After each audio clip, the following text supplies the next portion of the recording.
La visite officielle de Sa Majesté Mohamed V dans le sud du pays ne constitue qu'un des aspects les plus récents de la souveraineté marocaine sur la Mauritanie. Ce vaste territoire d'1 million de kilomètres carrés est peuplé d'1 million d'habitants. Soucieuse de défendre ses propres intérêts, la France s'est empressée, au lendemain de l'indépendance, de constituer une république islamique de Mauritanie détachée de la souveraineté marocaine, sous la conduite d'un pseudo-gouvernement. Les Mauritaniens, conscients du véritable intérêt de la Mauritanie, se trouvent actuellement à Rabat ou à Dakar, ne pouvant pratiquement rentrer chez eux sous peine d'être mis en état d'arrestation.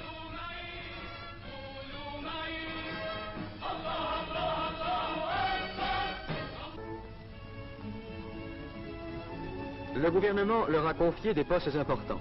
M. Fall Ould Omer, émir du Trarza, a été nommé ministre d'État.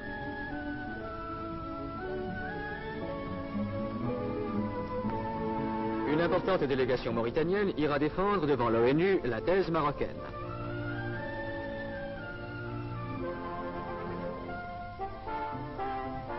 Des missions d'amitié et de bonne volonté vont partir pour l'étranger afin d'entretenir les gouvernements des différents pays du problème mauritanien. M. Alal El-Fassi, président du parti de l'Istiklal, parcourra l'Asie. La délégation, présidée par M. Abdelkbir El-Fassi, ambassadeur du Maroc en Allemagne fédérale, visitera tous les pays d'Afrique équatoriale et occidentale. M. Balafrège, ancien président du Conseil, se rendra en Europe.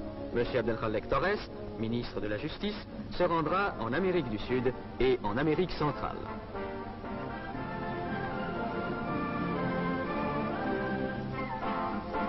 En 1905, M. Mohamed Hassan Ben Yaïch, actuellement chambellan de Sa Majesté le Roi, remettait au nom du souverain du Maroc leur daïr de nomination au gouverneur des provinces mauritaniennes, inquiétés par une agression armée des troupes françaises. D'autres témoins vivants subsistent. Des documents diplomatiques irréfutables ont été réunis qui attestent la souveraineté marocaine sur les territoires sahariens. Le problème des frontières sur lequel le gouvernement de Sa Majesté n'a cessé de revenir depuis l'indépendance doit être réglé dans le sens de l'équité. La côte atlantique marocaine s'étend de Tanger à Saint-Louis du Sénégal. La